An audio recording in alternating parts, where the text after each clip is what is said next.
서울에서 가장 호화로운 웨딩홀로 손꼽히는 아스테리움의 크리스탈 샹들리에 아래 순백의 웨딩드레스를 입은 서유진은 세상에서 가장 행복한 신부였다. 수천 송이의 백장미와 작약으로 장식된 버진 로드는 마치 천국으로 향하는 길처럼 느껴졌고, 그 끝에는 그녀의 세상이자 미래인 남자, 태양그룹의 후계자 강지훈이 서 있었다. 그녀의 섬세한 얼굴에는 수줍음과 설렘이 뒤섞인 홍조가 피어올랐다. 아버님의 손을 잡고 한 걸음 한 걸음 내디딜 때마다 지난 3년간 지훈과 함께했던 모든 순간이 주마등처럼 스쳐 지나갔다. 그녀는 그를 위해 모든 것을 바쳤다. 자신의 뛰어난 재능을 숨기고 그의 성공을 위해 밤낮으로 그림자처럼 내조했다. 태양그룹의 중요한 프로젝트 보고서는 모두 그녀의 손을 거쳐 완성되었지만 그 공은 언제나 강지훈의 몫이었다. 사람들은 서유진을 그저 운 좋은 신데렐라라고 불렀지만 그녀는 개의치 않았다. 사랑하는 남자를 빛나게 하는 것이 자신의 행복이라 믿었기 때문이다. 마침내 주례 앞에 선 유진은 떨리는 손으로 아버지의 손을 놓고 지훈의 곁에 섰다. 지훈은 여전히 조각처럼 잘생겼지만 그의 눈빛은 어딘지 모르게 차가웠다. 유진은 결혼식을 앞둔 긴장감 때문일 것이라 애써 생각하며 그에게 가장 아름다운 미소를 지어 보였다. 신랑 강지훈 군은 신부 서유진 양을 아내로 맞이하여 기쁠 때나 슬플 때나 부유할 때나 가난할 때나 건강할 때나 아플 때나 언제나 사랑하고 존중하며 죽음이 두 사람을 갈라놓을 때까지 그 정조를 굳게 지킬 것을 하객 여러분 앞에서 엄숙히 서약합니까? 주례의 장엄한 목소리가 식장 가득 울려 퍼졌다. 모두의 시선이 지훈에게로 쏠렸다. 침묵이 흘렀다. 1초가 1년처럼 느껴지는 시간이었다. 유진의 심장이 불안하게 쿵쾅거렸다. 그녀가 고개를 들어 지훈을 바라보았을 때 그의 입가에 걸린 것은 사랑의 맹세가 아닌 잔인한 냉소였다. 아니요. 그의 낮은 목소리는 작았지만 마이크를 통해 식장 전체에 명확하게 퍼져나갔다. 웅성거림이 파도처럼 번져나갔다. 유진의 얼굴에서 핏기가 가셨다. 그녀는 자신이 잘못 들은 것이라고, 이것은 끔찍한 악몽이라고 생각했다. 지훈 씨, 그녀의 목소리가 가냘프게 떨려왔다. 지훈은 그녀를 경멸 어린 시선으로 훑어보더니 하객들을 향해 몸을 돌려 마이크를 고쳐잡았다. 이 결혼 없던 일로 하겠습니다. 뭐라고요? 유진의 아버지가 소리쳤고 하객석은 아수라장이 되었다. 카메라 플래시가 미친 듯이 터져나왔다. 모두 속으셨습니다. 제 옆에 서 있는 이 여자, 서유진은 여러분이 아는 그런 순수하고 착한 여자가 아닙니다. 지훈의 목소리는 얼음처럼 차가웠다. 그는 유진을 손가락으로 가리키며 말을 이었다.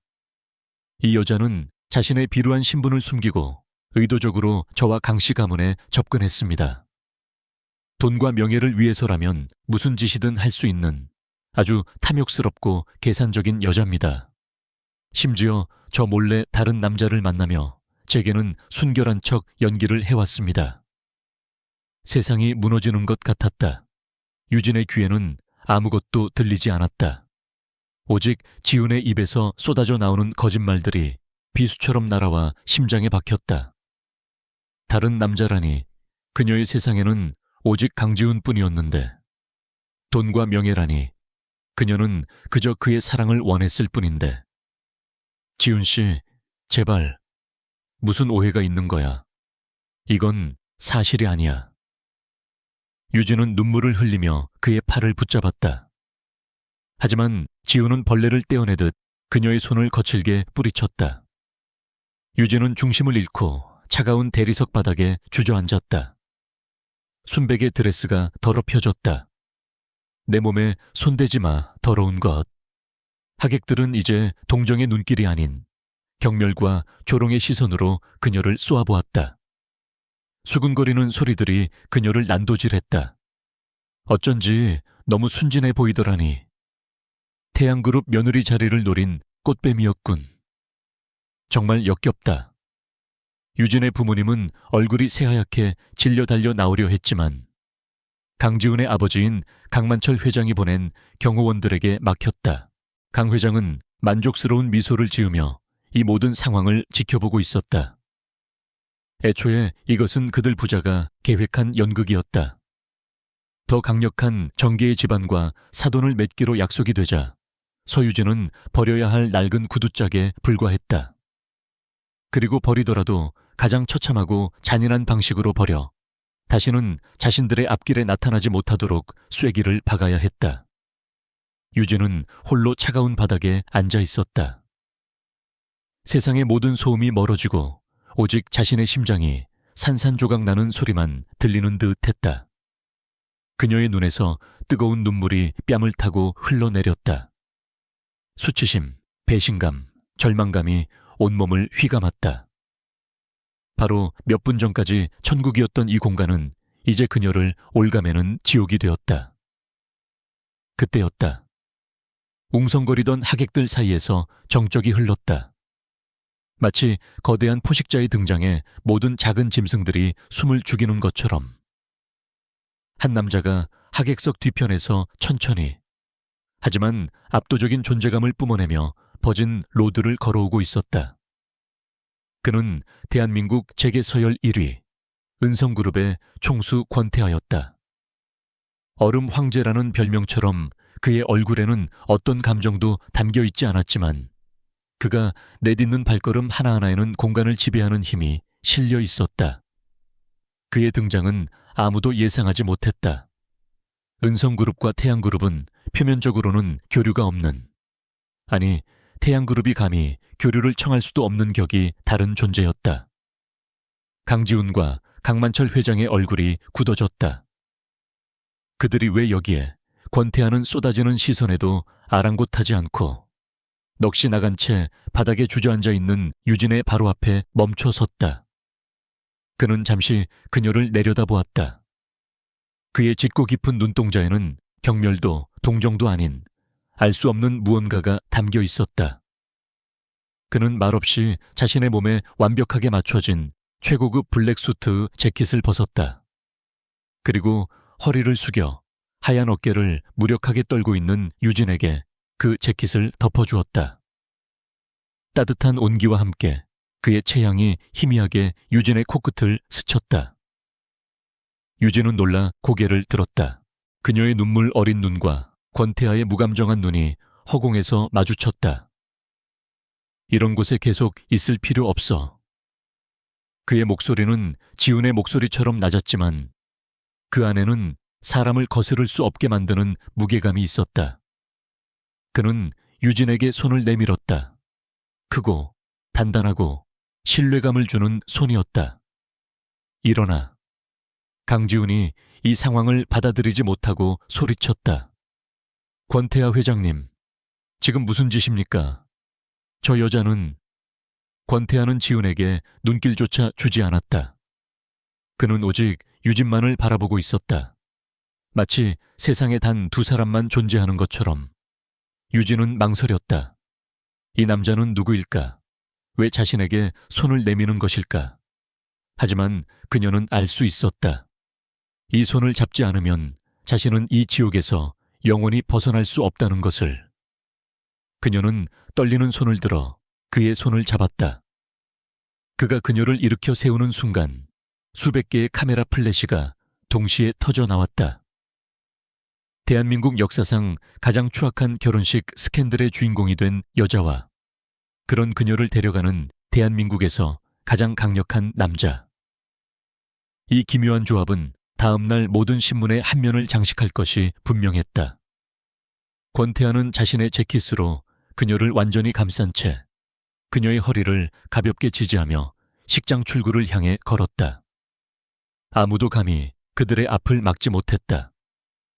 모세가 바다를 가르듯 사람들이 길을 열었다. 어딜 가는 거야, 서유진? 내 허락 없이는 한 발짝도 못 가. 강지훈이 뒤에서 악을 썼지만 권태하는 걸음을 멈추지 않았다. 그는 마치 길가의 돌멩이가 짖는 소리를 듣는 듯 무시했다. 출구의 문이 열리고 눈부신 햇살이 쏟아져 들어왔다. 지옥 같던 어둠 속에서 마침내 한 줄기 빛을 본 것 같았다. 유진은 권태하의 품에 기댄 채 자신을 파멸시킨 그곳을 뒤로하고 세상 밖으로 걸어 나갔다. 그녀의 웨딩드레스는 더럽혀졌고 사랑은 산산조각 났으며 명예는 땅에 떨어졌다.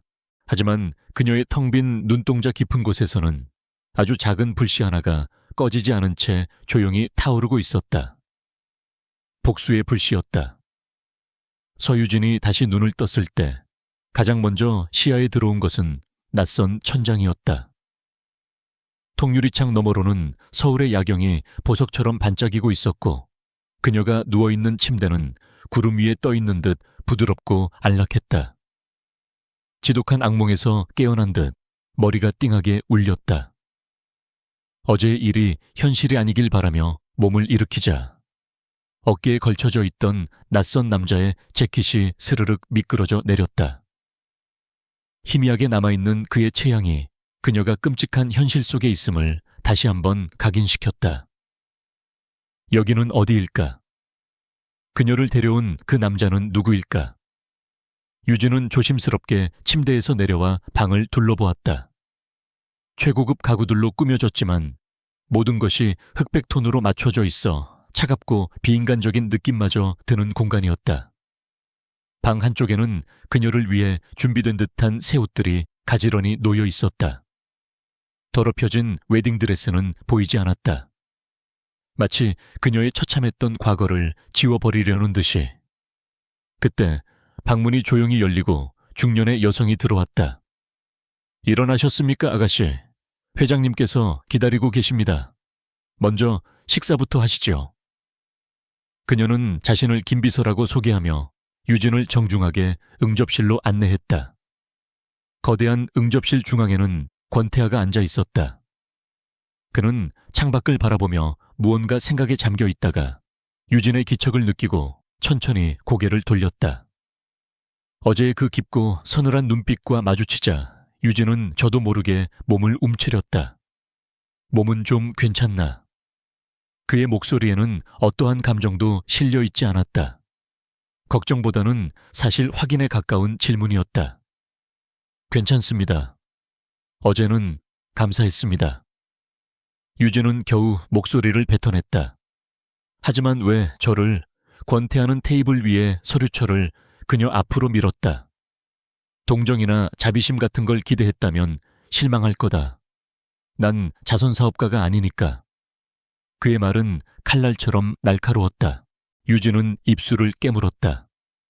그가 내민 서류철을 열어보자 그 안에는 태양그룹의 내부 기밀 자료들과 함께 자신이 익명으로 작성했던 여러 프로젝트 분석 보고서들이 들어있었다. 오리온 프로젝트 분석 보고서, M&A 리스크 관리 방안. 모두 강지훈의 이름으로 제출되었지만 한 글자 한 글자 모두 그녀의 피와 땀이 담긴 결과물들이었다. 이걸 어떻게... 유진의 눈이 충격으로 커졌다. 강지훈은 이런 보고서를 쓸 머리가 없어. 문체, 논리 구조, 데이터 분석 방식. 전부 한 사람의 손에서 나온 거더군. 그리고 그 배후가 너라는 걸 알아내는 건 그리 어려운 일이 아니었다.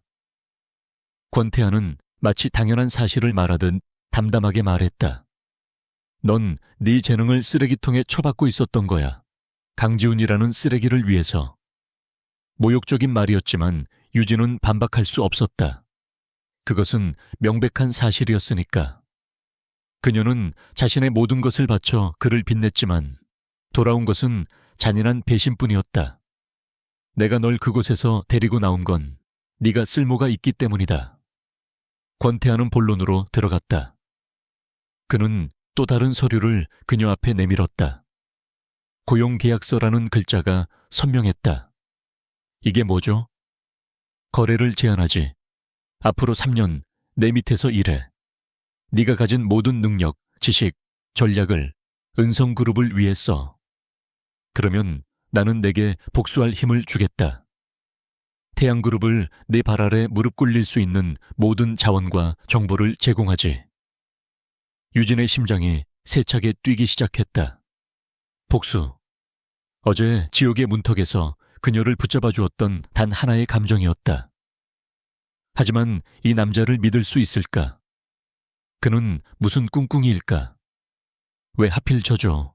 회장님 같은 분이라면 저보다 뛰어난 인재들을 얼마든지 곁에 둘 수 있을 텐데요. 물론이지. 하지만 그들은 태양그룹을 너만큼 잘 알지 못해. 그리고 너만큼 절박하지도 않지. 권태아의 입가에 희미한 미소가 스쳤다. 복수심만큼 강력한 동기부여는 없거든. 난 네 그 절박함을 사려는 거다. 그는 한치의 거짓도 위선도 없이 자신의 의도를 드러냈다. 오히려 그 솔직함이 유진의 마음을 흔들었다. 이 남자는 적어도 강지훈처럼 달콤한 말로 자신을 속이지는 않을 터였다. 회장님은 태양그룹의 몰락으로 무엇을 얻으시는데요? 시장의 질서. 권태아는 짧게 대답했다. 태양그룹 같은 부패한 기업은 시장 전체를 병들게 하는 암적인 존재다. 그들의 비자금과 검은 커넥션은 내가 구축해온 질서를 어지럽히지. 그리고 강만철 회장에게 갚아줘야 할 개인적인 빚도 좀 있고. 그의 눈빛이 순간 차갑게 빛났다. 그에게도 태양그룹과 얽힌 사연이 있는 듯했다. 유진은 더 이상 묻지 않았다. 중요한 것은 그와 자신의 목표가 일치한다는 사실이었다. 다시 끔찍했던 어제의 순간이 떠올랐다. 자신을 향해 쏟아지던 경멸의 눈빛, 조롱의 목소리, 그리고 벌레 보듯 하던 강지훈의 표정. 부모님의 절망적인 얼굴. 이대로 주저앉아 평생을 피해자로 살아갈 수는 없었다. 그들에게 똑같이 갚아주어야 했다. 아니, 몇 배로 더 처참하게 돌려주어야 했다. 유진은 결심했다. 그녀는 더 이상 순진한 사랑을 믿는 서유진이 아니었다. 그녀의 눈빛은 차갑고 단단하게 변해 있었다. 좋아요. 그 거래 받아들이겠습니다. 그녀는 계약서에 적힌 내용을 꼼꼼히 읽어 내려갔다. 직책, 회장 직속 특별 고문. 계약기간 3년. 연봉, 업계 최고 대우 보장. 거주지 및 모든 편의 제공. 파격적인 조건이었다. 하지만 가장 중요한 조항은 따로 있었다. 업무 외 개인적인 관계는 일절 금지한다. 권태아는 그녀에게 어떠한 사적인 감정도 없음을 명확히 하고 있었다. 이것은 철저한 비즈니스였다. 유진은 오히려 마음이 편해졌다. 그녀 역시 더 이상 누군가에게 마음을 줄 생각은 없었다. 그녀는 망설임 없이 펜을 들어 계약서의 마지막 칸에 자신의 이름을 적었다. 서유진. 세 글자를 쓰는 동안 과거에 유약했던 자신과 작별을 고하는 것 같았다. 이제부터 넌 내 사람이다. 내가 사는 이 펜트하우스에서 머물게 될 거야. 외부의 시선과 위협으로부터 널 보호하기에 가장 안전한 곳이니까. 권태아가 말했다. 김비서가 필요한 모든 것을 도와줄 거다. 공식적인 첫 출근은 내일 아침 9시. 내 집무실에서 보지. 그는 자리에서 일어나 자신의 방으로 향했다. 마치 모든 용건이 끝났다는 듯이 유진은 텅 빈 응접실에 홀로 남아 자신이 서명한 계약서를 내려다보았다. 그녀는 자신의 영혼을 악마에게 판 것일까? 어쩌면 그럴지도 모른다. 하지만 그 악마가 자신에게 복수의 칼을 쥐어준다면 기꺼이 그의 손을 잡을 터였다. 더 이상 눈물 흘리는 피해자로 남지 않을 것이다. 이제부터는 사냥의 시간이었다. 서유진은 차갑게 식은 찻잔을 들어 입으로 가져갔다. 씁쓸한 차맛이 그녀의 새로운 시작을 알리는 듯했다. 다음 날 아침, 서유진은 완전히 다른 사람으로 변해 있었다. 어제의 상처 입은 신부의 모습은 온데간데 없었고 머리를 단정하게 올려 묶고 몸에 완벽하게 맞는 짙은 네이비색 정장을 입은 그녀는 차갑고 지적인 카리스마를 뿜어냈다. 권태아의 개인 엘리베이터를 타고 은성그룹의 심장부인 최상층 회장 비서실에 도착했을 때 그녀는 이미 모든 준비를 마친 상태였다. 비서실 직원들은 갑자기 나타난 낯선 여자를 경계와 호기심이 뒤섞인 눈으로 쳐다봤다. 어제 대한민국을 떠들썩하게 만든 스캔들의 주인공이 왜 회장님과 함께 출근하는지 모두가 궁금했지만 감히 입 밖으로 내지 못했다. 권태하는 아랑곳하지 않고 자신의 집무실 문을 열며 유진에게 말했다. 내 옆방을 내 사무실로 쓰면 된다. 필요한 건 뭐든 김 비서에게 말하고. 그가 그녀에게 내준 사무실은 웬만한 중소기업 사장실보다 더 넓고 훌륭했다. 서울 시내가 한눈에 내려다 보이는 통유리창과 최신식 설비들. 이것이 권태하가 그녀에게 약속한 힘의 일부라는 것을 유진은 직감했다. 잠시 후 긴급 임원회의가 소집되었다. 은성그룹의 핵심 브레인들이 모두 모이는 중역 회의실. 유진이 권태하의 뒤를 따라 회의실에 들어서자 모든 시선이 그녀에게로 향했다. 재계의 검을 들인 임원들의 눈빛에는 노골적인 의심과 경멸이 서려 있었다. 그들에게 유진은 회장의 새로운 변덕 혹은 하룻밤 상대로밖에 보이지 않았다. 권태하는 거대한 테이블 상석에 앉아 차갑게 입을 열었다. 오늘부터 내 옆에서 일하게 될 서유진 특별 고문이다. 그게 소개의 전부였다. 더 이상의 설명은 없었다. 임원들은 수군거렸고 그들의 무례한 시선이 유진을 찔렀지만 그녀는 미동도 없이 권태하의 옆자리에 앉았다. 회의의 안건은 심각했다. 그룹의 주요 계열사 중 하나인 은성중공업의 남미 플랜트 사업이 좌초 위기에 놓여 있다는 보고였다. 책임자인 박상무가 일어나 땀을 뻘뻘 흘리며 보고를 시작했다. 현지 정세 불안, 예측 불가능한 원자재값 폭등, 노조 파업 등 온갖 악재가 겹쳐 수천억 원의 손실이 발생했으며 이대로 가다간 계열사 전체가 부도 위기에 처할 수 있다는 내용이었다. 그래서 해결책은 뭔가? 권태하의 낮은 목소리에 회의실의 온도가 몇 도는 내려가는 듯했다. 현 시점에서는 손실을 최소화하는 것이 최선이라 사료됩니다. 사업을 조속히 정리하고 헐값에라도 현지 기업에 매각하는 방안을. 박상무의 목소리가 기어들어갔다. 그것은 사실상 항복 선언이었다. 다른 임원들도 뾰족한 수가 없는지 침묵을 지킬 뿐이었다. 수천억을 공중에 날리고 꼬리를 내리자는 말에 권태하의 미간이 좁혀졌다. 그때 그가 유진을 향해 고개를 돌렸다. 서 고문은 어떻게 생각하지? 모든 이의 눈이 다시 한번 유진에게로 향했다. 이번에는 경멸에 더해 내까짓게 뭘 안다고 하는 조롱이 섞여 있었다. 박상무는 코웃음을 쳤다. 유진은 자리에서 일어나지 않은 채 차분하고 또렷한 목소리로 입을 열었다. 정보가 부족합니다.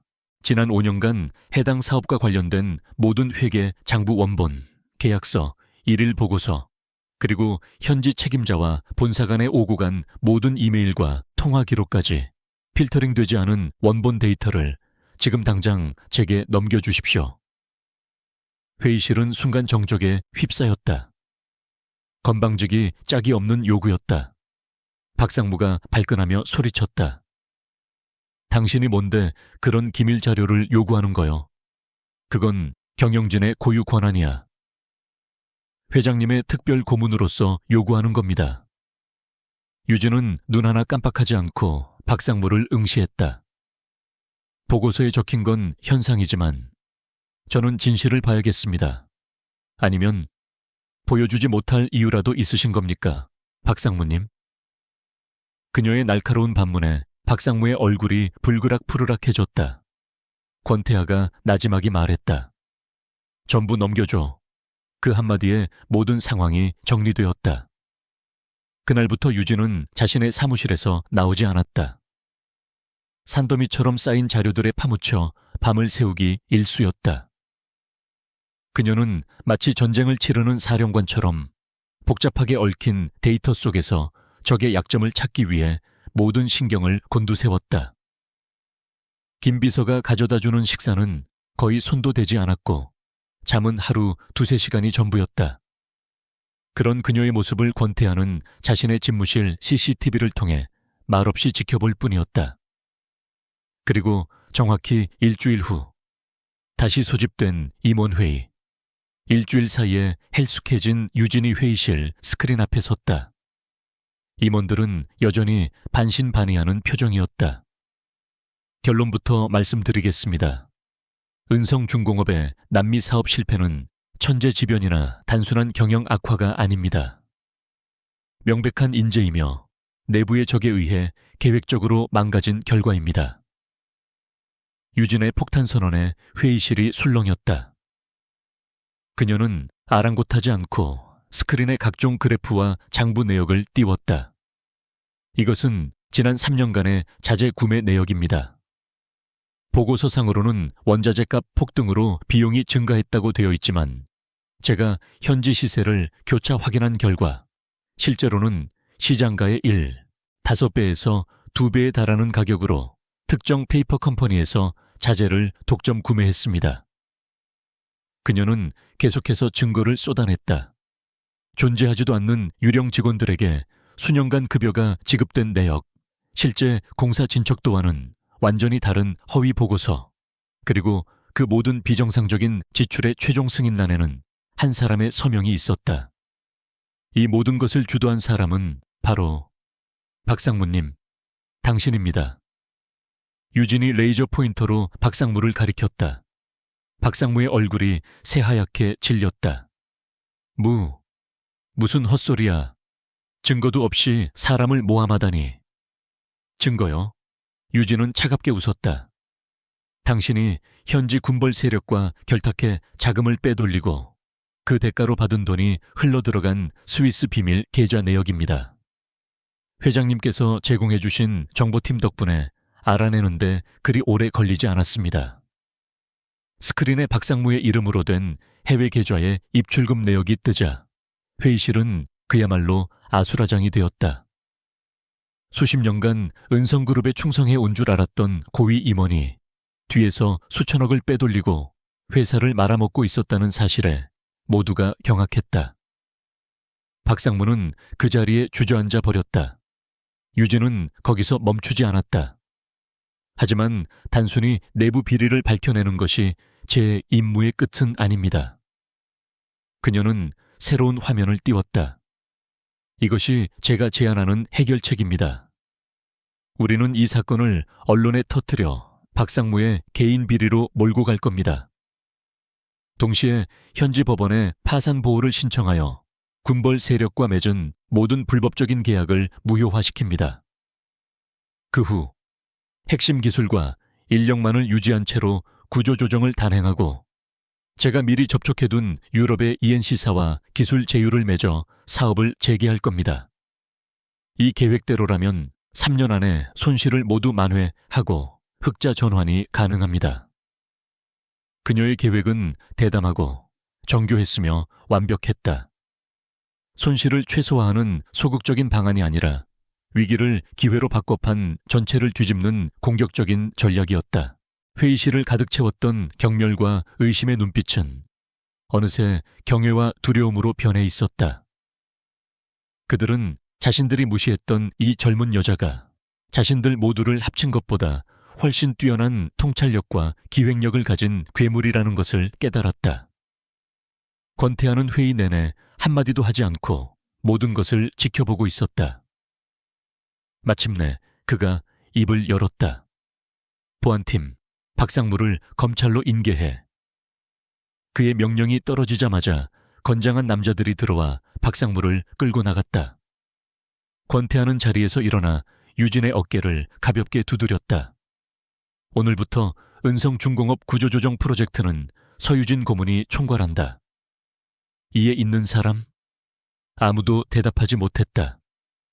유진은 자신의 힘으로, 자신의 능력으로 그들의 인정을, 아니 항복을 받아낸 것이다. 회의가 끝나고 모두가 빠져나간 회장 집무실. 권태하는 말없이 그녀에게 따뜻한 차 한 잔을 건넸다.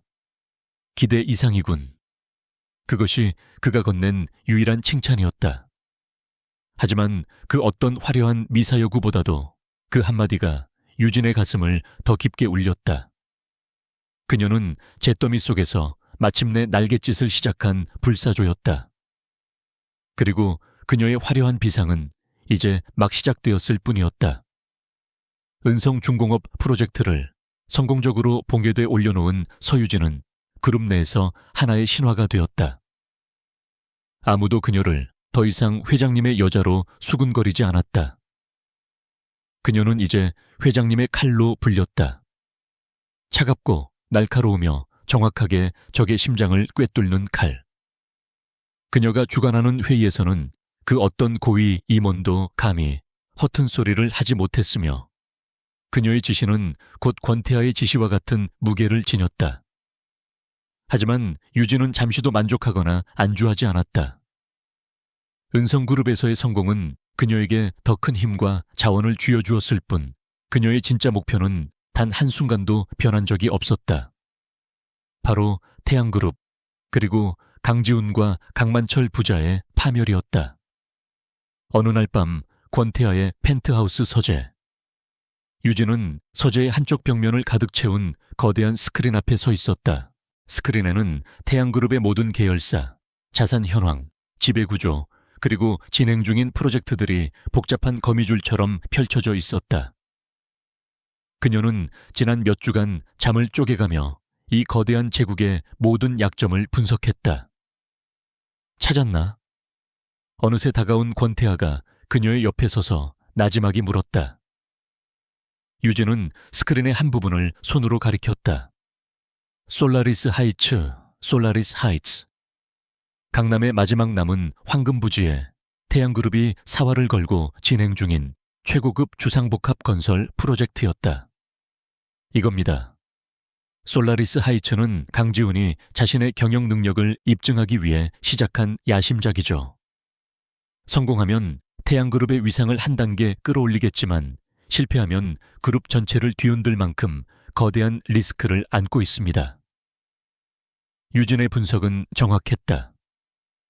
태양그룹은 이 프로젝트를 위해 무리하게 제2금융권에서까지 막대한 자금을 대출했다. 모든 것이 계획대로 진행된다면 문제가 없겠지만 작은 균열 하나만 생겨도 댐 전체가 무너질 수 있는 구조였다. 강지훈의 아킬레스건이군. 권태하의 입가에 서늘한 미소가 걸렸다. 아킬레스건을 잘라버릴 생각입니다. 유진의 눈빛이 차갑게 빛났다. 그녀의 첫 번째 공격은 누구도 예상하지 못한 방식으로 아주 은밀하게 시작되었다. 그녀는 직접 전면에 나서지 않았다.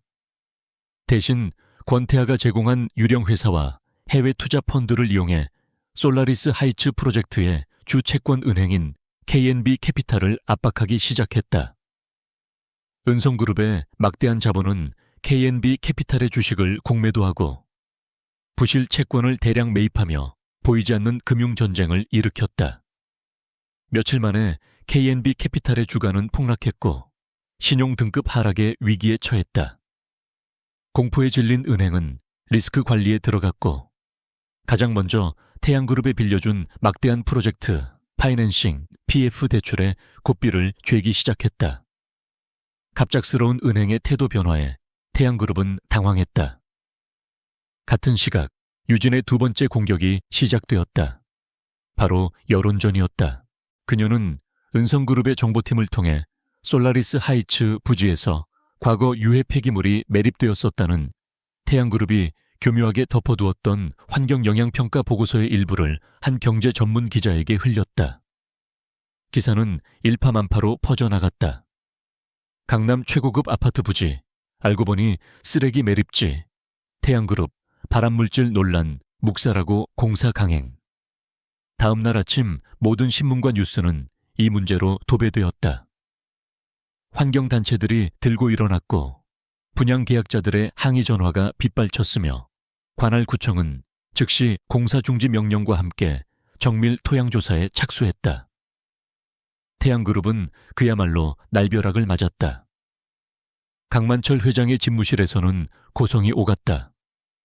이게 다 어떻게 된 일이야? 은행은 갑자기 돈줄을 맞고 언론은 약속이나 한 듯이 우리를 물어뜯고 있어. 대체 누가 배후에 있는 거냐?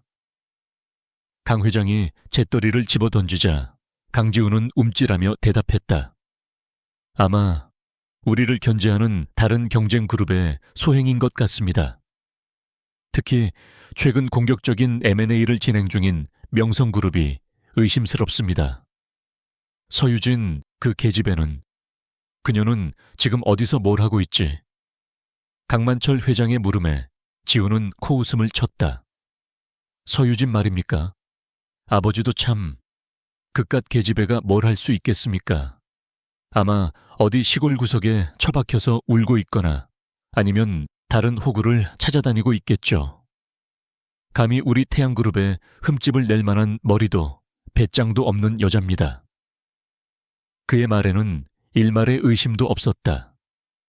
그에게 서유진은 자신이 신다 버린 구두, 바닥에 내팽개쳐진 걸레 조각일 뿐이었다. 자신의 발밑에서 처참하게 짓밟혔던 여자가 감히 자신을 공격할 것이라고는 상상조차 하지 못했다. 그들의 오만함이 그들의 눈을 완벽하게 가리고 있었다. 그들은 전혀 엉뚱한 곳을 범인으로 지목하고 분노를 터뜨리고 있었다. 그 시각 펜트하우스 거실. 유진은 소파에 앉아 태블릿 PC로 태양그룹의 주가가 실시간으로 폭락하는 것을 무표정하게 지켜보고 있었다. TV 뉴스에서는 솔라리스 하이츠 사태로 인해 태양그룹이 창사 이래 최대의 위기를 맞았다는 앵커의 목소리가 흘러나왔다. 권태하가 샤워를 마치고 가운 차림으로 그녀의 뒤에 섰다. 그는 유진이 보고 있는 화면을 잠시 내려다보더니 그녀의 손에 들린 태블릿 PC를 빼앗아 테이블 위에 내려놓았다. 너무 무리하지 마. 그의 목소리는 여전히 낮고 무감정했지만 그 안에는 희미한 염려가 묻어 있었다. 유진은 그제야 자신이 복수심에 불타올라 며칠 동안 또 제대로 쉬지 못했다는 것을 깨달았다. 그녀는 피곤한 기색으로 고개를 끄덕였다. 이건 서막에 불과한가? 권태하가 추락하는 주가 그래프를 보며 혼잣말처럼 물었다. 유진의 입가에 차가운 미소가 피어올랐다. 그녀는 TV 화면 속에서 당황하며 기자들에게 둘러싸인 강지훈의 얼굴을 바라보며 대답했다. 이제 시작입니다, 회장님. 그녀의 목소리는 조용했지만 그 어떤 선전포고보다도 섬뜩했다. 첫 번째 경고의 총성은 울렸다. 이제 본격적인 사냥이 시작될 터였다. 그리고 그 사냥의 끝에서 사냥감의 숨통을 끊는 것은 바로 그녀, 서유진이 될 것이었다. 태양그룹의 솔라리스 하이츠 프로젝트가 좌초 위기에 처했다는 소식은 재계 전체를 뒤흔들었다. 여의도 증권가에서는 연일 태양그룹의 위기를 분석하는 보고서가 쏟아졌고 각종 사교 모임에서는 누가 감히 태양그룹의 뒤통수를 쳤는지를 두고 온갖 추측이 난무했다. 가장 유력한 용의자는 은성그룹의 권태하였지만 사람들은 고개를 갸웃거렸다. 권태하 스타일이 아니야. 그 얼음 황제는 적을 죽일 때 온 세상이 보도록 공개적으로 목을 베는 놈이라고. 이렇게 뒤에서 좀스럽게 발목을 거는 방식은 그답지 않아. 한 노회한 총수는 시가 연기를 내뿜으며 말했다. 그의 말처럼 권태하의 방식은 언제나 압도적이고 정면 돌파에 가까웠다. 이번 태양그룹 사태는 마치 숙련된 외과 의사가 보이지 않는 메스로 신경다발만 정확히 끊어낸 것처럼 너무나도 정교하고 은밀했다. 재계는 이 미지의 공격자에게 보이지 않는 공포를 느끼기 시작했다.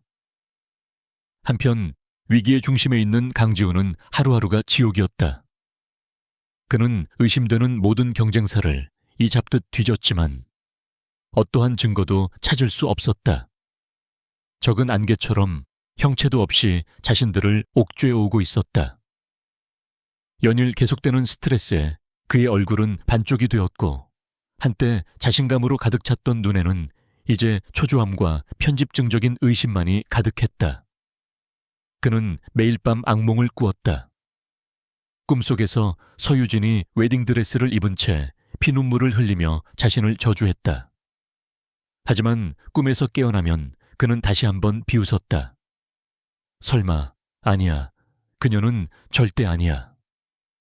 그의 오만은 여전히 현실을 직시하지 못하게 막는 두꺼운 벽이었다. 폭풍의 눈은 역설적으로 가장 고요했다. 권태아의 펜트하우스는 세상의 소음과 완벽하게 차단된 그들만의 성체였다. 계약으로 시작된 유진과 태아의 동거는 어느새 익숙한 일상이 되어가고 있었다. 아침에는 각자의 공간에서 하루를 준비하고, 낮에는 은성그룹이라는 거대한 전쟁터에서 가장 완벽한 파트너로 호흡을 맞췄다. 그리고 밤이 되면 두 사람은 다시 이 차갑고 거대한 공간으로 돌아와 말 없는 시간을 공유했다. 변화는 아주 사소한 순간에 불현듯 찾아왔다. 어느 늦은 밤 유진은 복잡한 생각에 잠을 이루지 못하고 주방으로 향했다. 그런데 그곳에는 뜻밖의 인물이 있었다. 대한민국 재계의 황제, 권태아가 앞치마를 두른 어색한 모습으로 인덕션 앞에서 쩔쩔매고 있었다. 가정부가 모두 퇴근한 시간, 그는 컵라면을 끓이려다 물 조절에 실패해 냄비를 태워먹은 모양이었다. 탄내가 주방에 진동했다. 그 모습이 너무나도 비현실적이고 인간적이어서 유진은 저도 모르게 작은 웃음을 터뜨렸다. 웃음소리에 놀란 권태아가 고개를 돌렸다. 그의 얼굴에 당황한 기색이 스쳐 지나갔다. 유진이 본 그의 첫 감정 표현이었다. 제가 해드릴까요? 유진은 그의 손에서 냄비를 건네받아 익숙하게 새 냄비에 물을 올렸다. 냉장고를 열어 파와 계란을 꺼내 솜씨 좋게 라면을 끓여냈다. 잠시 후 주방의 작은 식탁에는 김이 모락모락 나는 라면 2그릇이 놓였다. 두 사람은 말없이 라면을 먹었다. 후루룩거리는 소리만이 정적을 채웠다. 하지만 그 침묵은 어색하지 않았다. 오히려 편안하고 따뜻했다. 수십만 원짜리 코스 요리를 먹을 때도 느껴보지 못했던 온기였다. 또 다른 밤이었다. 유진은 악몽을 꾸었다. 결혼식 날에 그 끔찍한 순간이 반복되었다. 자신을 향해 쏟아지는 수백 개의 카메라 플래시, 사람들의 경멸 어린 웃음소리, 그리고 더러운 것이라며 자신을 밀치던 강지훈의 차가운 목소리. 안 돼. 유진은 비명을 지르며 잠에서 깼다. 온몸은 식은땀으로 젖어 있었고 심장은 미친 듯이 뛰었다. 그때 방문이 조용히 열리고 권태아가 들어왔다. 그는 아무 말 없이 그녀의 침대 옆에 서서 그녀의 공포가 가라앉기를 기다려 주었다. 그의 무심한 듯한 존재감이 그 어떤 위로의 말보다도 더 큰 안정감을 주었다. 잠시 후 그는 따뜻한 우유 한 잔을 가져와 그녀의 손에 쥐어주었다. 마셔, 잠이 올 거다. 그날 이후 유진의 악몽은 조금씩 옅어졌다. 두 사람 사이에 보이지 않는 벽이 허물어지기 시작한 것은 아마도 비가 내리는 어느 주말 저녁이었을 것이다. 거실 통유리창 너머로 도시의 불빛이 빗물에 번져 아른거렸다. 클래식 음악이 낮게 흐르는 가운데 두 사람은 각자 소파에 앉아 책을 읽고 있었다. 왜 그렇게 강 회장 일가를 싫어하시는 건가요? 유진이 먼저 침묵을 깼다. 그것은 언제나 궁금했지만 감히 물어보지 못했던 질문이었다. 권태아는 책에서 눈을 떼지 않은 채 한참 만에 입을 열었다. 그의 목소리는 평소보다 더 낮게 가라앉아 있었다. 강만철은 내 아버지의 모든 것을 앗아갔지. 신뢰라는 이름으로. 짧은 한 문장이었지만 그 안에는 깊은 상처와 배신감이 담겨 있었다. 유진은 어렴풋이 짐작할 수 있었다. 과거에 그의 아버지와 강만철 회장 사이에 끔찍한 배신이 있었고 그것이 지금의 얼음 황제 권태아를 만들었다는 것을. 그녀는 자신의 상처와 그의 상처가 닮아 있음을 느꼈다. 동질감 혹은 그보다 더 복잡한 감정이 그녀의 마음속에서 조용히 피어올랐다. 그날 이후 권태아도 조금씩 변해갔다. 그는 여전히 무뚝뚝하고 감정을 드러내지 않았지만 그의 행동에는 작은 변화들이 생겼다. 유진이 야근을 할 때면 그는 말없이 그녀가 좋아하는 브랜드의 커피를 주문해 놓았다. 유진이 무심코 춥다고 중얼거린 다음 날, 펜트하우스의 실내 온도는 그녀에게 가장 쾌적한 온도로 맞춰져 있었다. 그는 의식하지 못했지만 그의 세상은 서서히 서유진이라는 존재를 중심으로 재편되고 있었다.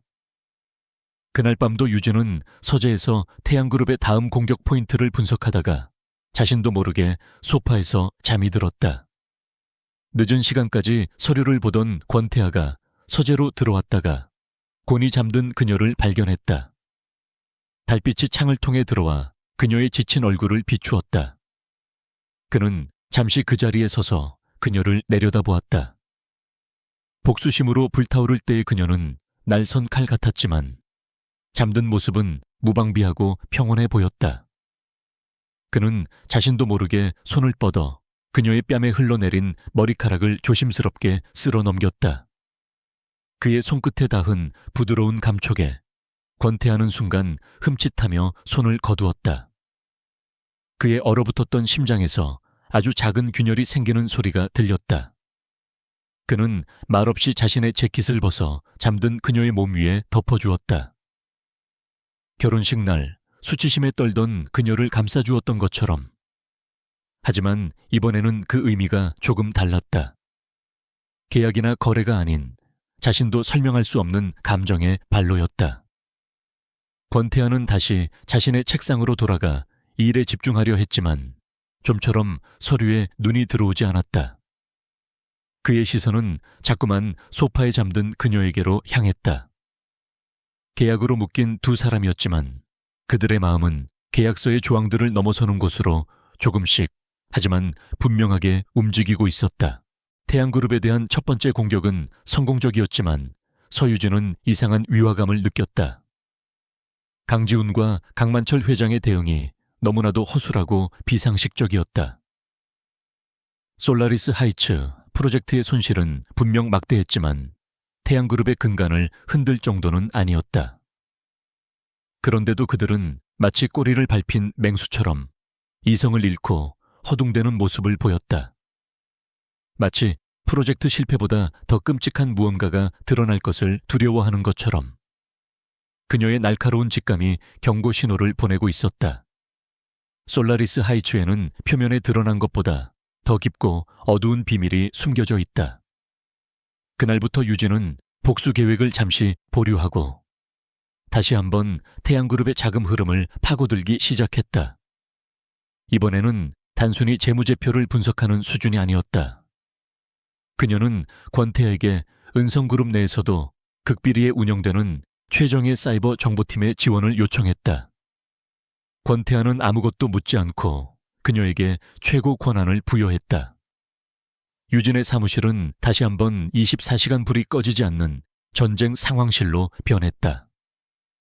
그녀는 정보팀과 함께 태양그룹과 관련된 수백 개의 유령 회사, 수천 개의 차명 계좌를 밤낮으로 추적했다. 그것은 거대한 미로 속에서 보이지 않는 실한 오라기를 찾는 것과 같은 작업이었다. 데이터의 바닷속에서 의미 있는 연결고리를 찾기 위해 그녀의 뇌는 한계까지 내몰렸다. 그러던 어느 새벽, 모두가 지쳐갈 무렵 유진이 마침내 그 실마리를 찾아냈다. 그것은 너무나도 사소해서 모두가 지나쳤던 하나의 거래 내역이었다.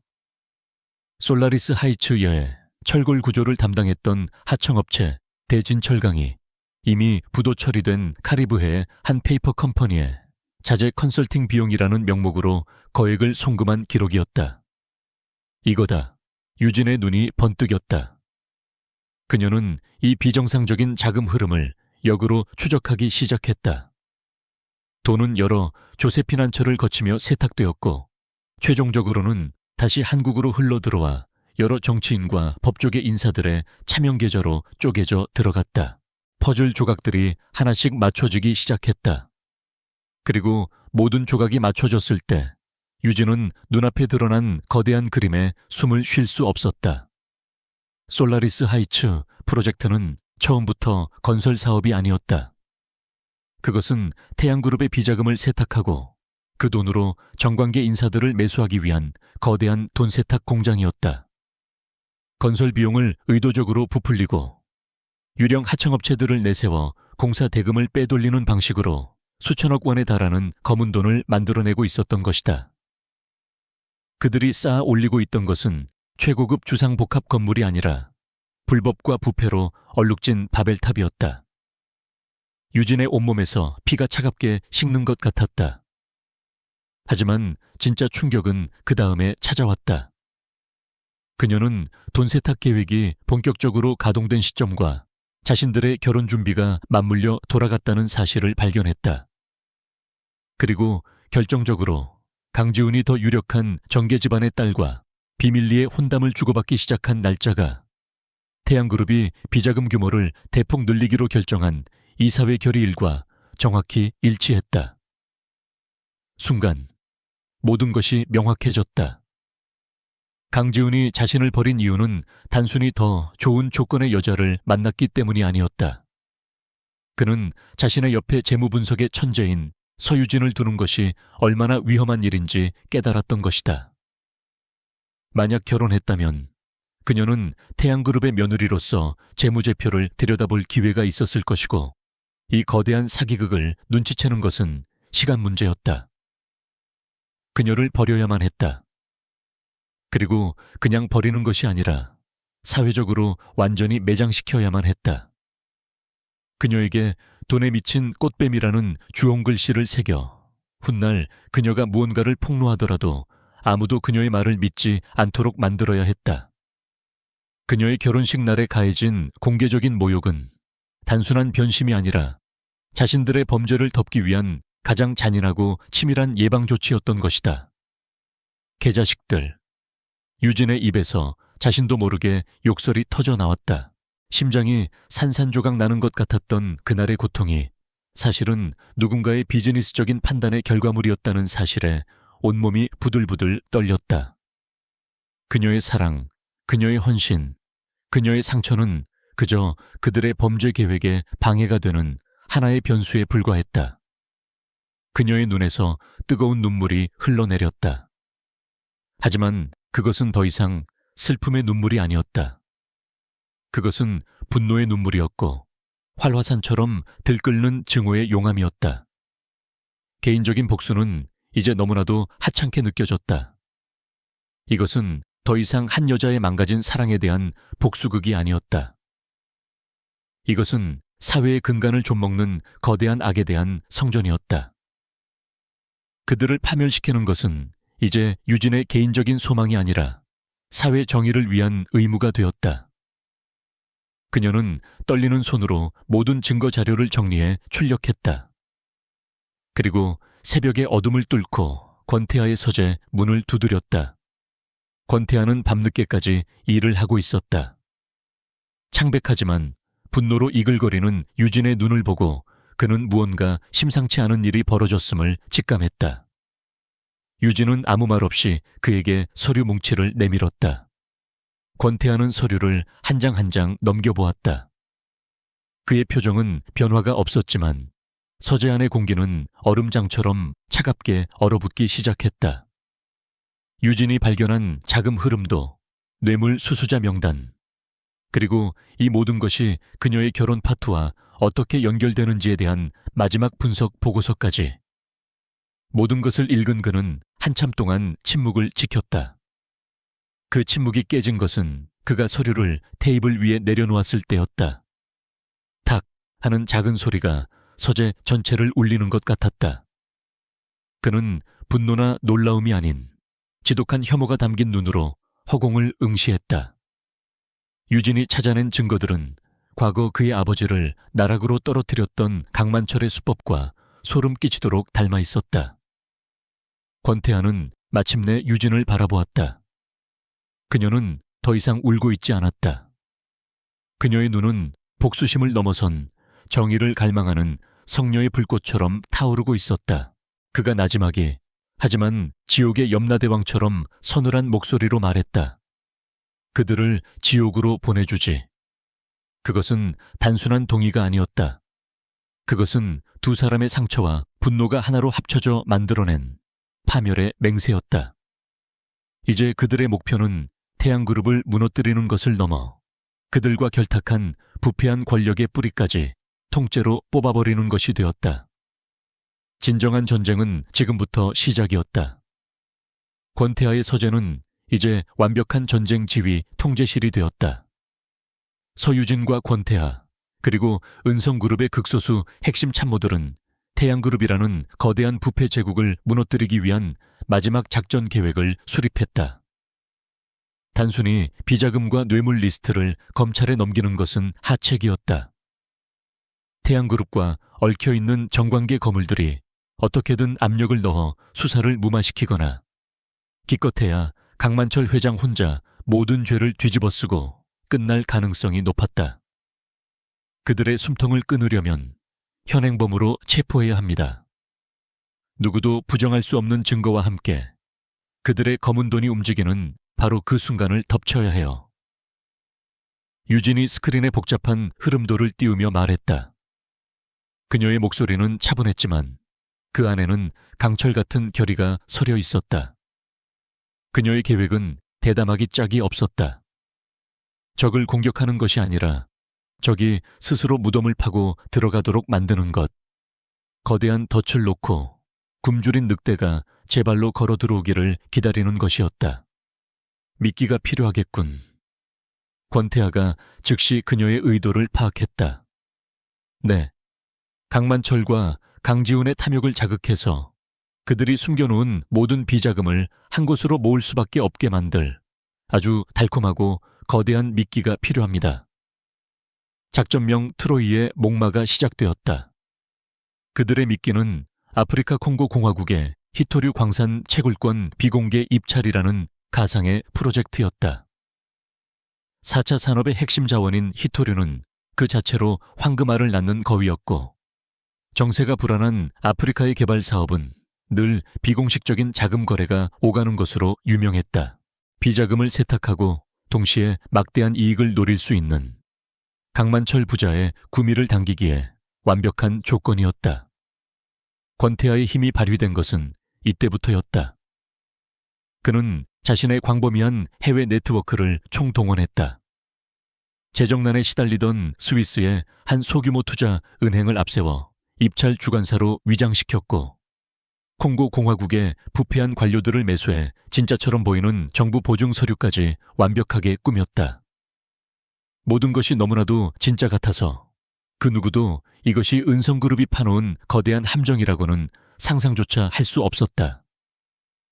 다음 단계는 이 가짜 정보를 태양그룹에 흘리는 것이었다.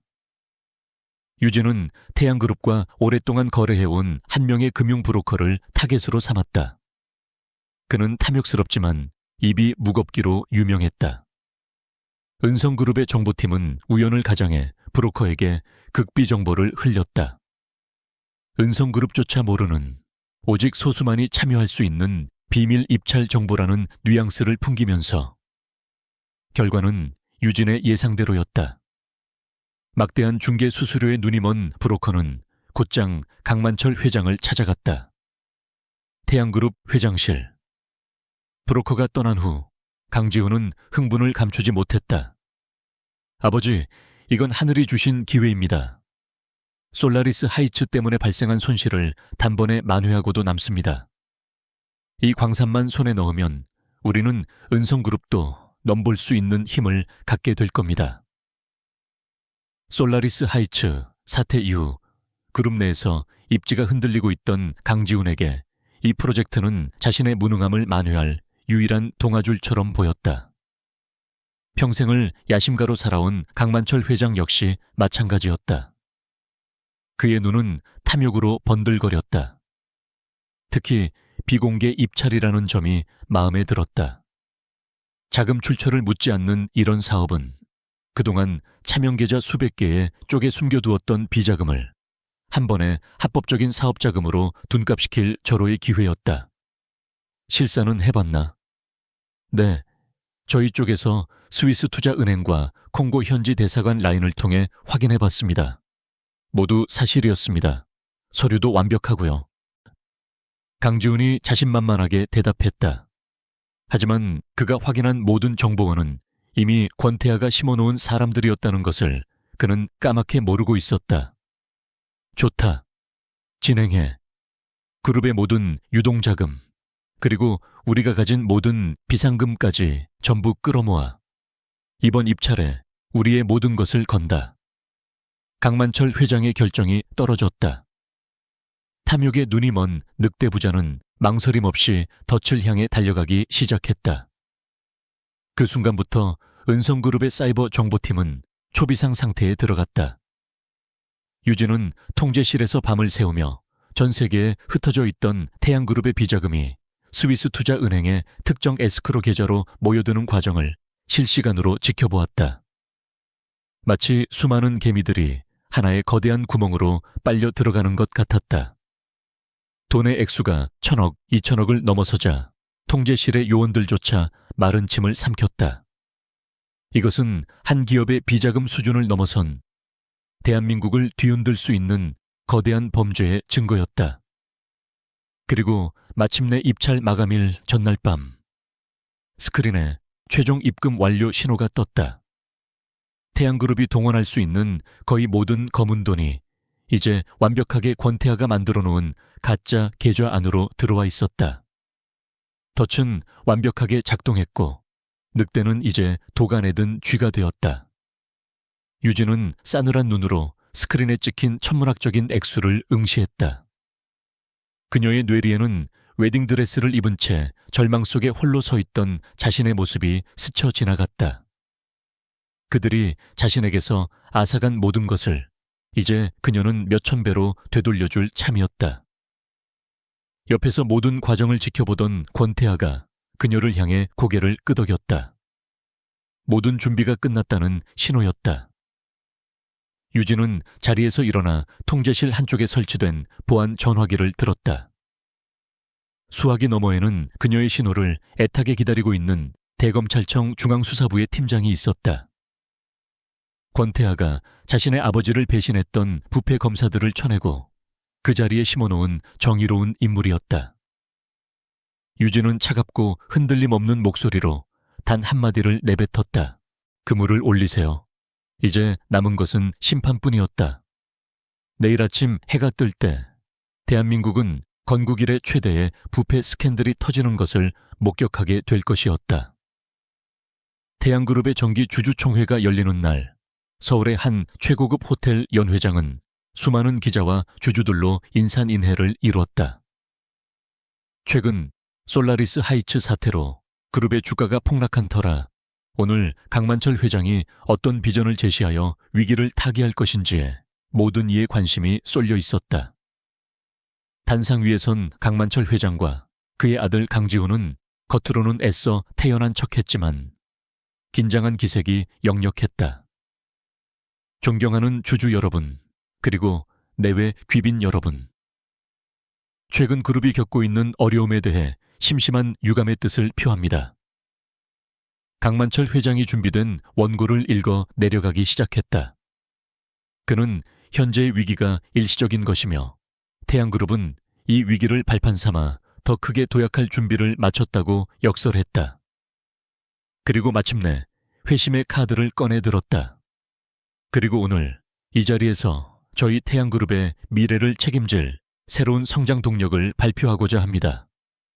저희는 아프리카 콩고 공화국에 그가 히토류 광산이라는 말을 입에 올리려는 바로 그 순간이었다. 쾅. 연 회장의 육중한 문이 양쪽으로 활짝 열렸다. 모든 사람의 시선이 문 쪽으로 향했다. 그곳에는 한 여인이 서 있었다. 칠흑 같은 검은색 정장을 입은 그녀는 마치 밤의 여신처럼 차갑고 우아했으며 그 존재감만으로도 장내의 모든 소음을 집어삼켰다. 서유진이었다. 서유진. 단상 위에 강지훈이 귀신이라도 본 듯한 표정으로 중얼거렸다.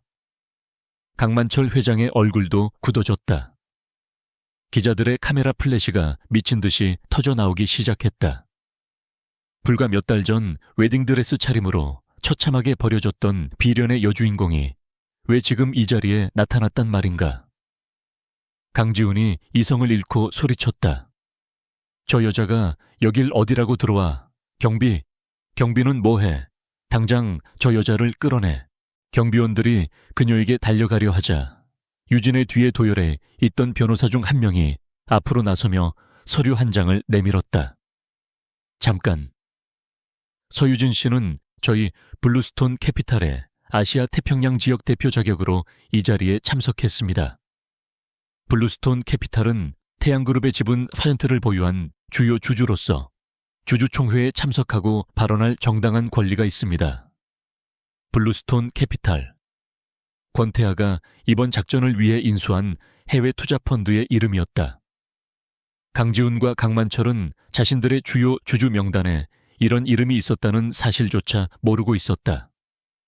유진은 그 어떤 동요도 없이 또각거리는 구두 소리와 함께 단상을 향해 천천히 걸어갔다. 그녀가 지나가는 길은 기적처럼 열렸다. 그녀는 충격과 경악에 빠진 강씨 부자를 지나쳐 주주총회 사회자의 마이크를 아무렇지 않게 가져왔다. 존경하는 주주 여러분, 그리고 강만철 회장님. 그녀의 맑고 차가운 목소리가 연회장 전체에 울려 퍼졌다. 오늘 이 자리에서 발표될 아프리카 히토류 광산 투자건에 대해 제가 몇 가지 정보를 공유하고자 합니다. 주주 여러분의 소중한 자산이 걸린 문제이니 부디 경청해 주시기 바랍니다. 그녀가 손짓하자 강만철 회장의 야심찬 프로젝트 홍보 영상이 떠 있어야 할 무대 뒤편의 거대한 스크린이 그녀의 노트북 화면으로 바뀌었다. 그리고 스크린에 나타난 것은 태양그룹의 비밀 비자금이 수백 개의 유령 회사를 거쳐 돈 세탁되는 과정을 한눈에 보여주는 복잡한 흐름도였다. 이것은 지난 10년간 태양그룹이 솔라리스 하이츠와 같은 대형 프로젝트를 이용해 조성한 비자금의 흐름입니다. 여러분이 투자한 소중한 자산은 태양그룹의 성장을 위해 쓰인 것이 아니라 강씨 일가의 비밀 금고를 채우고 부패한 권력자들에게 뇌물을 상납하는 데 사용되었습니다. 연 회장은 물을 끼얹은 듯 조용해졌다. 주주들은 자신들이 보고 있는 것을 믿을 수 없다는 표정이었다. 유진은 멈추지 않았다. 그녀는 스크린에 대진철강의 허위 세금 계산서, 유령 직원들의 급여 명세서, 그리고 마침내 금융 브로커가 강만철 부자에게 히토류 광산이라는 가짜 미끼를 던지며 비자금 투자를 종용하는 장면이 담긴 몰래카메라 영상까지 띄웠다. 영상 속에서 강지훈은 이 돈이면 대한민국 검찰도 우리 발밑에 둘 수 있습니다. 라며 의기양양하게 외치고 있었다. 그리고 여러분이 장밋빛 미래라고 믿고 있는 바로 그 히토류 광산 투자는 처음부터 존재하지도 않는 유령 프로젝트입니다. 그것은 강씨 일가가 마지막 남은 비자금까지 전부 빼돌리기 위해 만든 거대한 사기극에 불과합니다. 거짓말이야. 저건 전부 조작된 거야. 강만철 회장이 사색이 되어 소리쳤다. 하지만 그의 외침은 주주들의 분노에 찬 고함과 기자들의 질문 공세에 묻혀버렸다. 연 회장은 순식간에 아수라장이 되었다. 바로 그때였다. 연 회장의 문이 다시 한번, 이번에는 훨씬 더 거칠게 열렸다. 들이닥친 것은 수십 명의 검사와 수사관들이었다. 그들은 일사불란하게 단상을 포위했다. 대검찰청 중앙수사부 소속의 팀장이 앞으로 나서며 차갑게 말했다. 강만철 씨, 강지훈 씨, 특정경제범죄가중치 어벌법상 횡령, 배임 및 자금 세탁, 뇌물 공여 혐의로 두 사람을 긴급 체포합니다.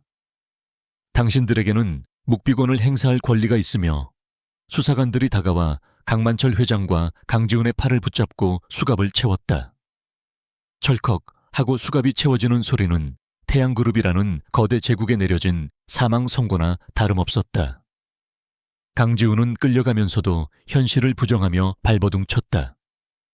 그러다 그의 눈이 단상 위에서 자신을 차갑게 내려다보는 유진의 눈과 마주쳤다. 그녀의 눈에는 승리감이나 통쾌함 같은 감정은 없었다. 오직 텅 빈 심연과도 같은 무심함. 그리고 일말의 경멸만이 담겨 있을 뿐이었다. 그는 그제야 깨달았다. 자신을 지옥으로 끌어내린 것이 정체 모를 거대한 적이 아니라 자신이 가장 하찮게 여기고 무참히 짓밟았던 바로 저 여자였다는 것을. 자신이 그녀에게 주었던 공개적인 치욕이 수천 배가 되어 자신의 목을 조르는 올가미로 돌아왔다는 것을. 서유진, 이 악마 같은 년.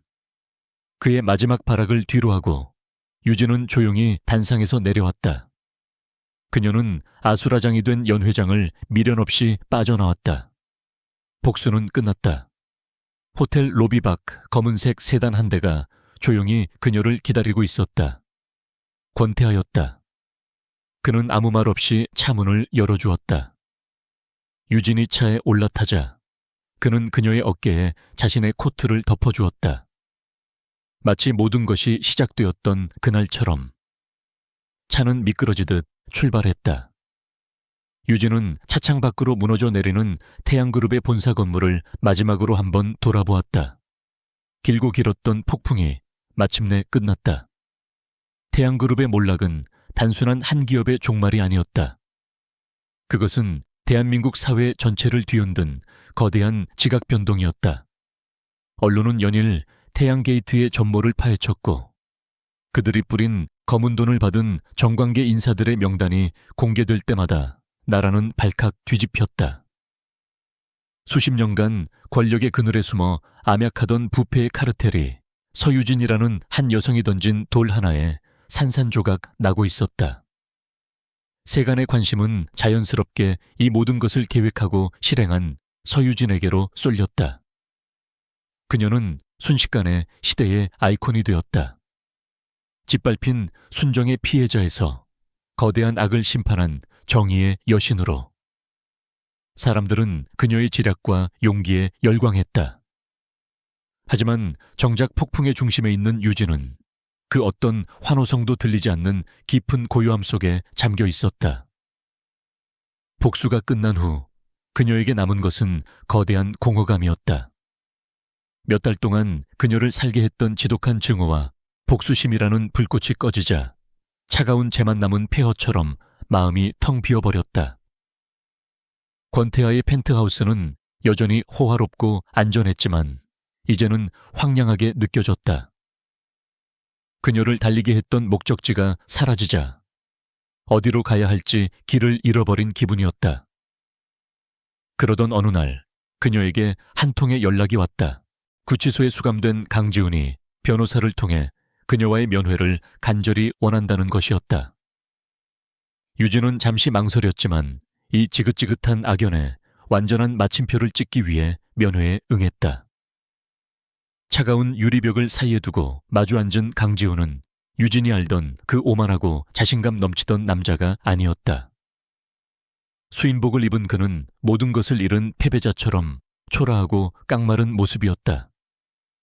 하지만 그의 눈에는 반성이나 후회 대신 여전히 현실을 부정하는 분노와 뒤틀린 집착만이 남아있었다. 대체 왜 그랬어? 그의 목소리가 떨려왔다. 우리가 함께했던 시간들, 우리의 사랑, 전부 거짓이었던 거야? 어떻게 네가 나한테 이럴 수 있어? 그는 여전히 모든 것이 유진의 배신 때문이라고 믿고 있었다. 자신의 탐욕과 죄악이 스스로를 파멸로 이끌었다는 사실을 인정하지 못했다. 유진은 그런 그를 아무런 감정 없는 눈으로 바라보았다. 한때는 저 남자의 작은 눈빛 하나, 손길 하나에 온 세상이 흔들렸던 때가 있었다. 하지만 지금 그녀의 마음은 잔잔한 호수처럼 미동조차 없었다. 증오심마저도 이제는 사치였다. 사랑, 유진이 차갑게 반문했다. 당신이 그 단어의 의미를 알기는 해. 당신이 날 버린 건 사랑이 아니었고 내가 당신을 무너뜨린 건 증오가 아니야. 그건 그냥 인과응보일 뿐이야. 그녀는 더 이상 그와 말을 섞을 가치를 느끼지 못했다. 당신을 파괴한 건 내가 아니라 당신 자신의 탐욕이야. 평생 감옥 안에서 그걸 깨달을 시간이 있기를 바라지. 유진은 자리에서 일어나 뒤도 돌아보지 않고 면회실을 나갔다. 서유진, 돌아와.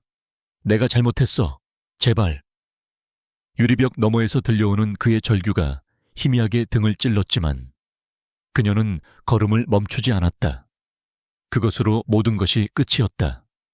펜트하우스로 돌아온 유진을 맞이한 것은 무거운 침묵이었다. 권태하는 서재에서 그녀를 기다리고 있었다. 그의 앞 테이블 위에는 서류 봉투 하나가 놓여 있었다. 이제 모든 게 끝났군. 그가 나지막이 말했다. 계약은 완수됐어. 아니, 기대 이상으로. 그는 서류 봉투를 그녀에게 내밀었다. 안에는 두 종류 주주의 서류가 들어있었다. 하나는 두 사람 사이에 맺어졌던 고용계약의 해지 확인서. 그리고 다른 하나는 은성그룹의 주식 5%를 그녀에게 양도한다는 증서였다. 현재 시가로 환산하면 평생을 써도 다 못 쓸 만큼의 천문학적인 액수였다. 이건 너무 과분합니다. 아니, 네가 해낸 일에 대한 정당한 대가다. 권태하는 비즈니스적인 말투를 고수했다. 이제 당신은 자유야. 어디든 가고 싶은 곳으로 가. 무엇이든 하고 싶은 것을 해. 자유. 그것은 유진이 그토록 갈망했던 것이었다. 하지만 막상 그 자유가 눈앞에 주어지자 가슴 한구석이 서늘하게 비오는 것을 느꼈다. 이 펜트하우스는 계약으로 묶인 임시 거처였지만 어느새 그녀에게는 유일한 안식처이자 집이 되어 있었다. 그리고 눈앞에 이 남자는 차가운 고용주였지만 악몽을 꾸는 밤에 말없이 곁을 지켜주고 서투르게 라면을 끓여주던 유일한 사람이었다. 감사합니다. 유진은 서류를 받아들고 자신의 방으로 향했다. 문이 닫히는 순간 권태하의 완벽했던 포커페이스에 처음으로 균열이 일어났다. 그는 모든 것을 통제하는데 익숙한 남자였다. 하지만 자신의 심장이 서서히 무너져 내리는 것은 통제할 수 없었다. 그는 유진이 떠날 것을 알고 있었다. 그것이 계약의 조건이었고 그가 그녀에게 약속한 것이었다. 하지만 그녀가 없는 이 거대한 펜트하우스를 상상하는 것만으로도 숨이 막혔다. 그녀가 오기 전 이곳은 그저 차가운 잠자리였을 뿐이었다. 그녀가 온 후 이곳에는 사람 사는 온기가 생겼다. 그는 난생 처음으로 두려움을 느꼈다. 평생을 증오와 복수심으로 살아온 자신에게 유일한 빛이 되어주었던 그녀를 잃는다는 것에 대한 공포였다. 그는 자신의 얼어붙었던 심장이 그녀로 인해 녹아내렸다는 것을 이제야 깨달았다. 하지만 그 사랑을 깨달은 순간 그는 그녀를 떠나보내야만 했다. 한편 자신의 방으로 돌아온 유진은 짐을 싸기 시작했다. 하지만 손에 잡히는 것이 없었다. 그녀의 물건은 애초에 몇 가지 되지 않았다. 그녀는 침대에 걸터앉아 권태하가 건네준 주식 양도 증서를 내려다보았다. 이 종이 한 장이면 세상 어디에서든 무엇이든 할 수 있었다. 하지만 정작 그녀가 무엇을 하고 싶은지, 어디로 가고 싶은지를 알 수 없었다. 그녀의 시선이 책상 위에 놓인 낡은 책 한 권에 머물렀다. 언젠가 잠 못 이루는 밤, 권태하가 무심코 읽어보라며 던져주었던 책이었다. 그녀는 천천히 책을 집어들었다. 책갈피 사이에서 작은 메모지 하나가 떨어졌다. 거기에는 그가 흘려 쓴 듯한 필체로 한 문장이 적혀 있었다. 폭풍이 지나간 뒤에야 비로소 가장 눈부신 하늘을 볼 수 있다. 유진은 메모지를 손에 쥔 채 한참 동안 움직이지 않았다. 폭풍은 지나갔다. 하지만 그녀의 눈앞에 펼쳐진 것은 눈부신 하늘이 아니라 막막한 안개뿐이었다. 그리고 그 안개 속에서 그녀는 자신이 진정으로 원하는 것이 무엇인지 스스로에게 묻기 시작했다. 시간은 흘러 계절이 2번 바뀌었다. 태양게이트의 광풍이 휩쓸고 지나간 서울은 언제 그랬냐는 듯 다시 일상을 되찾았다. 권태하가 이끄는 은성그룹은 부패의 고름을 짜낸 재계의 새로운 구심점으로서 더욱 굳건히 자리 잡았고 서유진이라는 이름은 전설이 되어 사람들의 기억 속에서 조금씩 옅어져 갔다. 그녀는 홀연히 사라졌다. 은성그룹의 주식 5%를 포함한 모든 부와 명예를 뒤로 한 채 마치 처음부터 존재하지 않았던 사람처럼 권태하의 펜트하우스는 다시 예전의 차가운 침묵을 되찾았다. 아니, 이전보다 더 깊고 시린 고요함이 그를 짓눌렀다. 그는 모든 것을 가졌지만 가장 중요한 것을 잃었다. 그는 매일 밤 그녀가 떠난 텅 빈 방을 보며 잠 못 이루었고 그녀의 흔적이 희미하게 남아있는 소파에 앉아 밤을 새웠다. 얼음 황제는 자신의 성에 스스로를 가둔 채 그리움이라는 병을 속절없이 앓고 있었다. 그러던 어느 날 그는 그녀의 행방에 대한 작은 실마리를 얻었다. 그녀가 남해의 한적한 바닷가 마을에서 작은 재단을 운영하고 있다는 소식이었다. 다음 날 권태하는 난생 처음으로 장기 휴가를 냈다. 그는 수십억짜리 방탄세단 대신 평범한 국산차를 직접 몰았고 몸에 맞춘 듯한 명품 수트 대신 낡은 면바지와 스웨터를 입었다. 그리고 무작정 남쪽으로 향했다. 그가 도착한 작은 어촌 마을은 시간마저 느리게 흐르는 듯 평화로웠다. 그는 며칠을 낯선 여행객처럼 마을을 배회했다. 그리고 마침내 언덕 위 작은 도서관에서 아이들에게 경제 원리를 가르치고 있는 그녀를 발견했다. 서유진은 서울에 있을 때와는 전혀 다른 사람이 되어 있었다. 날카롭고 차가운 인상은 사라지고 따스한 햇살처럼 부드럽고 온화한 미소를 짓고 있었다. 값비싼 정장 대신 편안한 원피스를 입은 그녀는 그 어느 때보다 행복해 보였다. 그녀는 자신의 재산을 이용해 미래의 꿈이라는 작은 재단을 만들고 불우한 환경의 아이들에게 세상을 살아갈 지혜와 희망을 가르쳐주고 있었다. 복수가 아닌 상생을, 파괴가 아닌 창조를 통해 자신의 상처를 치유하고 있었던 것이다. 권태하는 차마 그녀에게 다가가지 못하고 며칠 동안 멀리서 그녀를 지켜보기만 했다. 그녀가 애써 찾은 평화를 자신이 깨뜨려 버릴까봐 두려웠다. 그날 밤 보름달이 바다를 은빛으로 물들이고 있었다. 유진은 하루 일과를 마치고 파도 소리가 들리는 방파제에 홀로 앉아 있었다. 그때 익숙한 그림자가 그녀의 옆으로 다가왔다. 오랜만이군. 권태하였다. 유진은 놀란 듯 했지만 이내 담담한 미소로 그를 맞았다. 마치 그가 언젠가 자신을 찾아올 것을 알고 있었다는 듯이. 두 사람은 한참 동안 아무 말 없이 나란히 앉아 파도 소리만 들었다. 어색하지만 싫지 않은 침묵이었다. 먼저 입을 연 것은 권태하였다. 여긴 어떻게 알고? 당신이 없는 서울은 의미가 없었으니까. 그의 목소리는 바다의 파도처럼 낮고 진실했다. 당신이 떠난 후 내 세상은 다시 흑백이 되었어. 모든 것을 가졌지만 모든 것을 잃은 기분이었지. 난 당신이 필요해, 서유진. 은성그룹의 고문으로서가 아니라 내 인생의 동반자로서. 그는 품 안에서 작은 상자를 꺼냈다. 화려한 보석함이 아니었다. 그가 직접 깎아 만든 듯한 투박한 나무 상자였다. 나는 당신과 계약을 하고 싶지 않아. 약속을 하고 싶어. 그는 유진의 눈을 깊이 바라보며 처음으로 자신의 모든 것을 내보였다. 그의 상처, 그의 고독, 그리고 그녀를 향한 진심.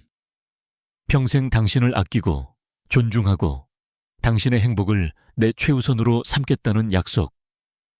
당신의 슬픔은 나누고 기쁨은 배가 되게 하겠다는 약속. 그리고 두 번 다시는 당신을 혼자 두지 않겠다는 약속.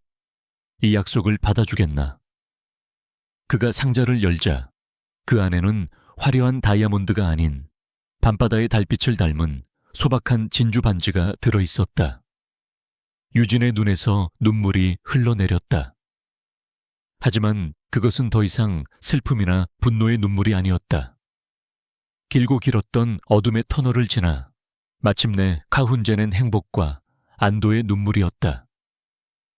그녀는 세상에서 가장 눈부신 미소를 지으며 고개를 끄덕였다. 권태아가 떨리는 손으로 그녀의 네 번째 손가락에 반지를 끼워주었다. 차가운 금속의 감촉이 아닌 따뜻한 그의 마음이 그녀에게 전해졌다. 그는 조심스럽게 그녀를 끌어안았다. 그녀의 어깨에 얼굴을 묻자 익숙한 그녀의 체향이 그의 모든 고독을 녹여내렸다. 두 사람은 한참 동안 그렇게 서로를 안고 있었다. 상처 입은 두 영혼이 마침내 서로의 안식처를 찾은 순간이었다. 그 후로 그들은 결혼식을 올리지 않았다. 대신 그들은 남해의 작은 마을에서 아이들과 소박한 이웃들의 축복 속에 조용한 언약식을 가졌다. 그들의 새로운 삶은 계약서가 아닌 서로의 눈을 보고 맹세한 진실한 약속 위에서 시작되었다.